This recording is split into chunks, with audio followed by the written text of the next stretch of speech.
Bookwarm Games, Episode 36, The Problem of the Heart. Faye's exile begins serenely enough. It's the calm after the storm. You find yourself upon the world map for the first time.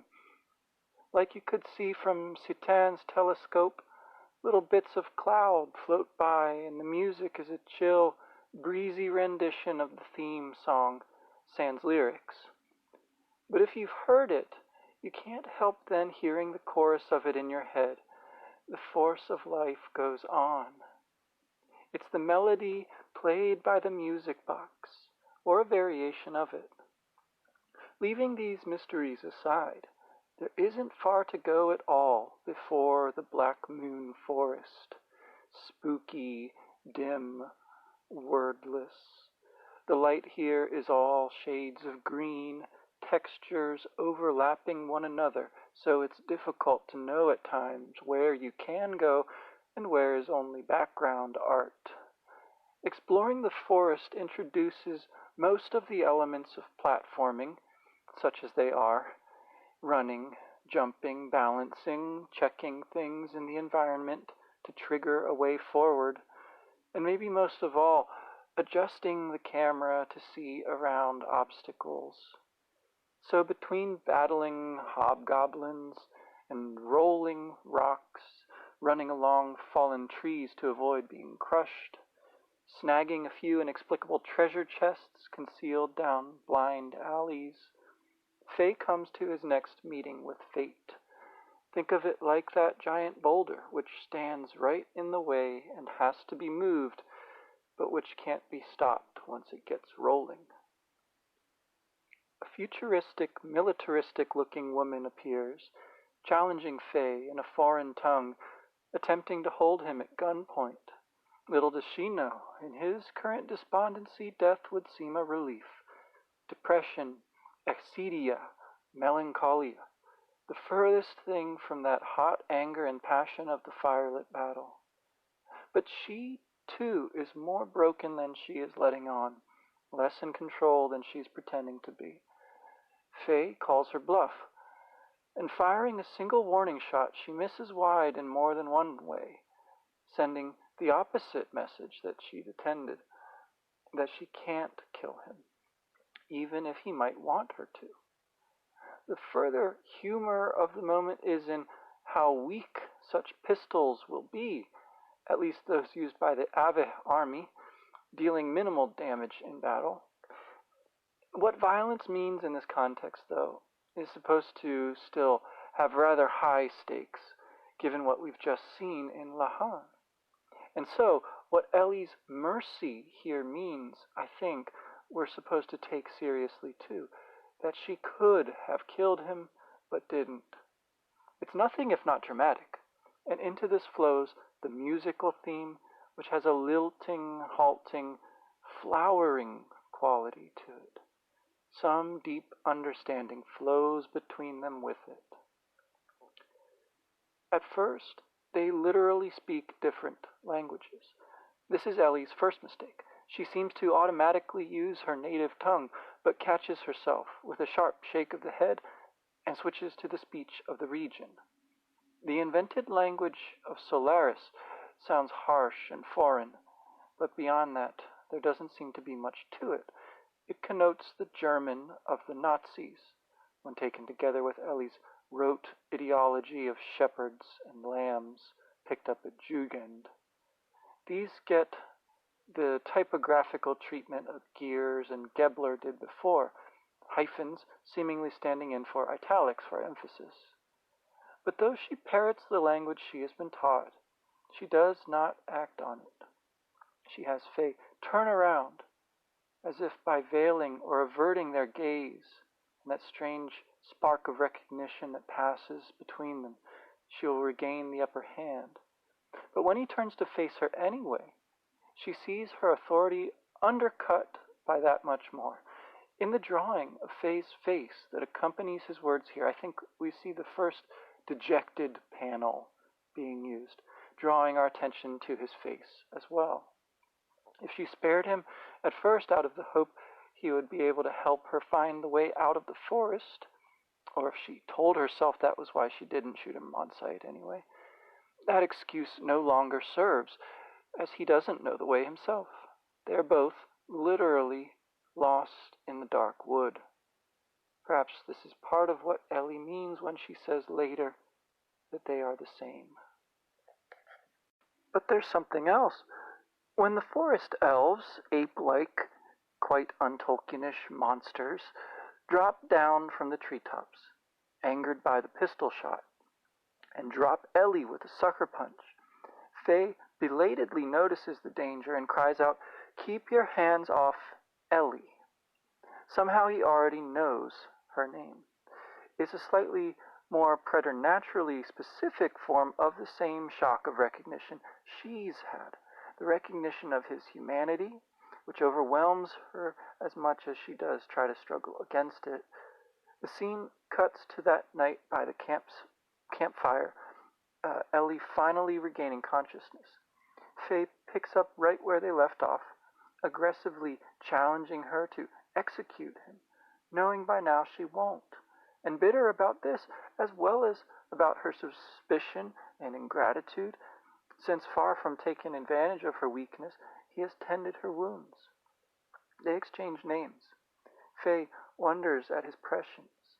Ellie mentions that her parents used to call her the name that Faye somehow knew, and they agree to work together since they have no choice. At this point, another cutscene, a dream or flashback, hardly less dramatic than Faye's meeting with Ellie in the dark wood. This time, he is in the desert, the surreal waste of a Dali painting. He is a child, left behind by the procession of hooded figures plodding over the dunes, crying to them not to leave him, but they do. He runs after them, but it is the bootless pursuit of a dream. He falls down among their footprints in the sand and weeps, but then a shadow shields him from the sun's glare. A hand reaches down, a kind, understanding voice. "You must be lonely."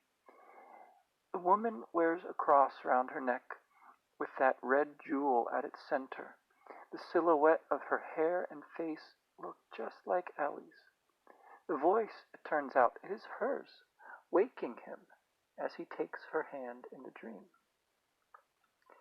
The fascinating thing about this for me is the intervention of the one who consoles Faye into his nightmare of abandonment, that she should be the very one who threatened his life the day before. One way to interpret the figures, then, might be as the dead of Lahang, whom Faye wants to accompany, or at least speak to apologize perhaps.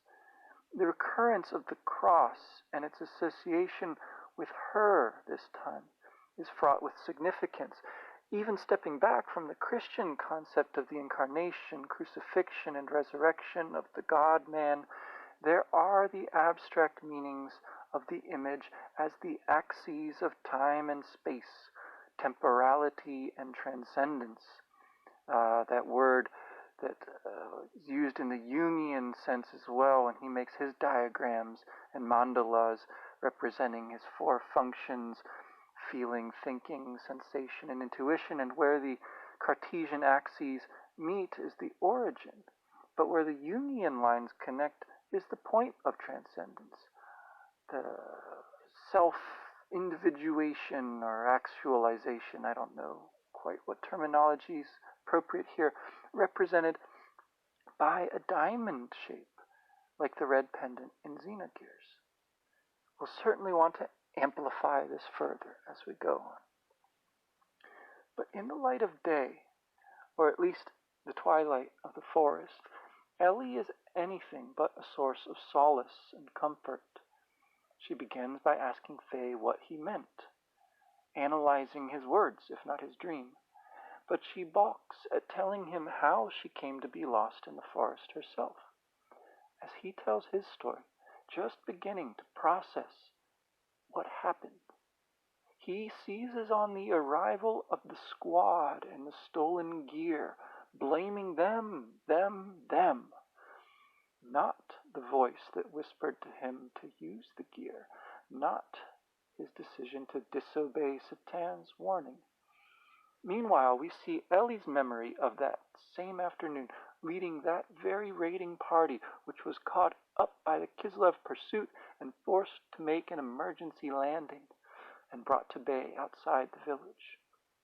As much as he pushes his guilt onto them, onto her, not realizing yet who she is, she reproaches Faye with cowardice. Like when she held him at gunpoint before, he calls her bluff almost at once, embracing the insult, the felt memories of violence welling up in place of his amnesia from that night. His hands remember, as they remembered how to paint, and he hears their voices as he heard the music box. Now, in an inversion of his dream, he slumps down, his head in his hands, and rather than try to comfort him, though she hesitates a moment, she walks on, leaving him with the ghosts of Lahan. She comes to a clearing, reproaching herself for her words, and a more complex flashback occurs. Layering over or interwoven with her replaying the scene just now with Faye, she hears the echoes not of her own experience of that night this time, but of something that happened in the past, it seems, something else that makes them the same. She sees the blood flow over her hands and is interrogating herself and concludes that she is a coward. Now, Faye and Ellie briefly explore the forest together, so you get a look at her abilities in battle, her rod-type weapons, her equipment and ether spells, and the sound effects of her attacks versus Faye's. They both sound pretty brutal, though his physical attacks are stronger. Her spells are impressive. Emotionally, they're both going through some heavy self-doubt. Faye does seem to have a death wish, far more noteworthy than any erotic potential between himself and this beautiful, mysterious woman. So caught up in his own troubles, he doesn't seem to notice hers. But the plot forces him to see her physically endangered again and yet again.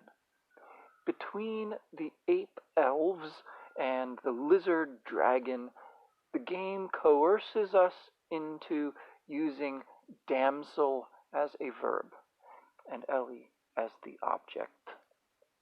Bravely, Faye rushes to her aid, but I can't help feeling like it's a little over the top, this pure knight-errantry. As if that weren't enough, though, Satan arrives, tipping the scales. Faye finds himself in a situation, and it won't be the last, where he must use the gear again. When Ellie comes to this time, it is to find Faye talking things through with a skilled analyst, Satan, who will shortly train his bespectacled gaze onto her. Their remarks about power here provide an important overture to that theme which will continue to play out with the insertion of Graf into the story. So we'll come back to this in the coming weeks. A little more poetry first.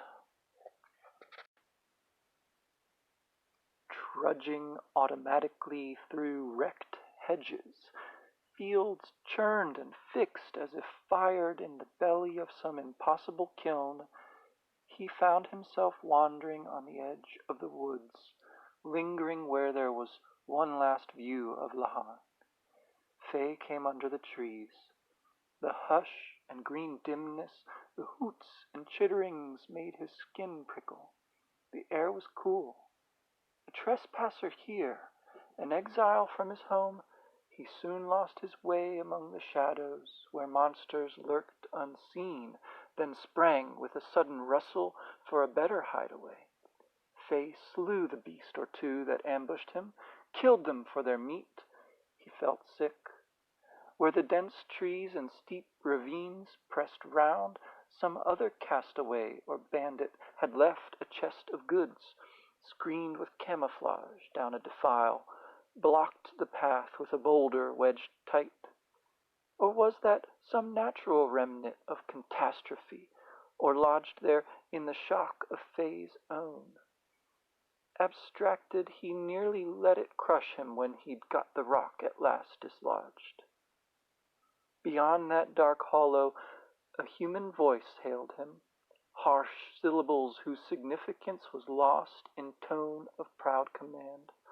Faye saw past the barrel of her gun the one who spoke, held her gaze. She shook her head hard, switched to the surface tone. But he had no weapon to throw down.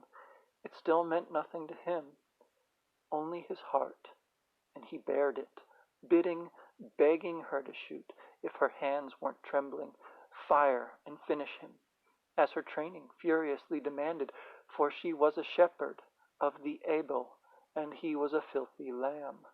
She held her fire. Was it some parable of her father's, flashing pious and dove-like into her mind, some instinct she couldn't shake, for mercy? "Turn around," she barked. "Lead me out. Don't you know the way?" But he wouldn't, only looked at her and seemed to mock her aim, though the bullet flashed just like the last sight of Lahan, whole, before the night was lost in burning. "Weird and wrong," she stammered, backing away, swung around at a sound and dropped, stunned by a blow that landed like a stone. And through his dejection Faye sensed the danger. His head and fists and spirit snapped up. "Don't hurt Ellie," he heard himself yell. He tore their hands off, blue horny claws patting roughly at the red-brown of her hair, and the forest elves sprang ape-like away, burying their teeth from the branches in a hiss. Faye gathered her up awkwardly, supplicating under his breath that she might still hear. At the base of a tree he propped her upright, let go, oddly calm now, and prepared a fire, to heat water, to clean her wound, and to keep the beasts at bay. By its merry crackle, stars winking in the trees, she came to at last. At once her hand laid hold of the gun, left waiting by her side. But her soft groan had already alerted Faye, who, looking on, was not alarmed. Her prisoner, her rescuer and binder of her wounds, he sardonically repeated what she winced to have said. "Do you still intend to kill me? Then go right ahead. But if not, save it for when we get out of here. The forest dwellers don't like loud noises." They made their pact, then, to help one another, sealed it with an exchange of names. "Somehow I already knew," he said. Suspicious, grateful, worn out, she slept. Though Faye stared into the fire to stay awake, soon he too drifted off. He dreamed of a desert, a line of hooded figures against a blank horizon, or one figure multiplied many times by some mirage, tramping over the dunes, stretching into the distance like ghosts, like familial descent under the sun. Faye, a child in his dream, wailed for them to wait, slumped down in despair upon the tracks of their feet in the sand, when a shadow fell athwart the glare. Her silhouette was succor, her voice an oasis in this gloom. "Are you lonely?" He reached for her in wonder as her hand reached for his. A red-jeweled cross hung bright against her breast. He woke. To her, Ellie, her blue eyes were hard. As they walked on, as her elegant uniform snagged on briars or shrill birds dive-bombed, her ether spells of fire and wind and slashing strikes from her sharp baton set her free once more, while he strode on ahead, brooding. At last she asked what brought him here. I might ask you the same. She froze. But then he told. Through the emptiness of that flash of light, bit by bit Faye remembered screams, the hail of bullets and stench of blood, his hands on the controls, bones cracking in his grip. She did too.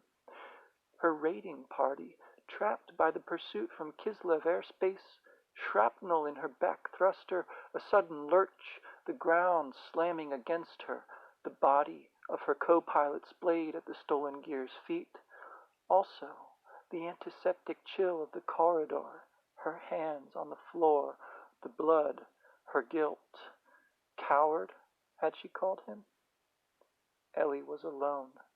She'd left him, cradling his head in his hands, crouched on the ground, embracing her words like wayward bolts of death, as if he could cram them back into that gear, as if only they hadn't brought it, hadn't fought, hadn't whispered from the open cockpit the swinging cross, and Dan, rescuing his sister's wedding dress from the flames, hated him for what he'd done, for what he couldn't control.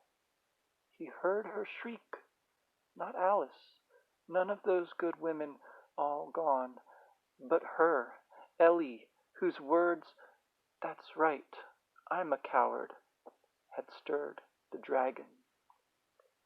He faced it, no longer numb with grief, as it roared to meet him and left her prone, stomping, miraculously sparing her fallen form.